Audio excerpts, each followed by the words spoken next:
একটি গোষ্ঠী মানুষকে ধর্মের নামে বিভ্রান্ত করে বিভিন্ন রকম কথা বলে যাচ্ছে, এবং শুধু তাই নয়, তারা চেষ্টা করছে যে বিভিন্ন রকম ষড়যন্ত্র করার।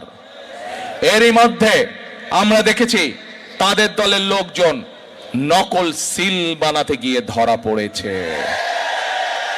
প্রিয় ভাই বোনেরা, এর মধ্যে আমরা দেখেছি তাদের লোকজনেরা মা বোনদের, সরল বনা মা বোনদের কাছে গিয়ে কিভাবে তাদের এনআইডি নাম্বার নিয়েছে, তাদের বিকাশ নাম্বার নিয়েছে।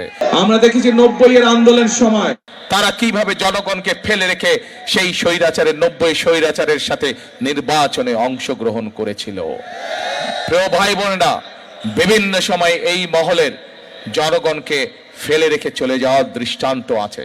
14 আসনের প্রত্যেকটি ভোটারকে বিনীত আহ্বান করব, আপনাদেরকে সজাগ থাকতে হবে, আপনাদেরকে সতর্ক থাকতে হবে, আপনাদেরকে সজাগ থাকতে হবে, যেন আবার আপনাদের সেই ভোটকে কেউ আমির আমির নির্বাচন করে বাক্সে বন্দি করতে না পারে, আবার আপনাদের ভোটের অধিকারকে কেউ যেন ছিনতাই করে নিয়ে যেতে না পারে, আবার আপনাদের ভোটের অধিকারকে ষড়যন্ত্র করে কেউ যাতে পাল্টে দিতে না পারে।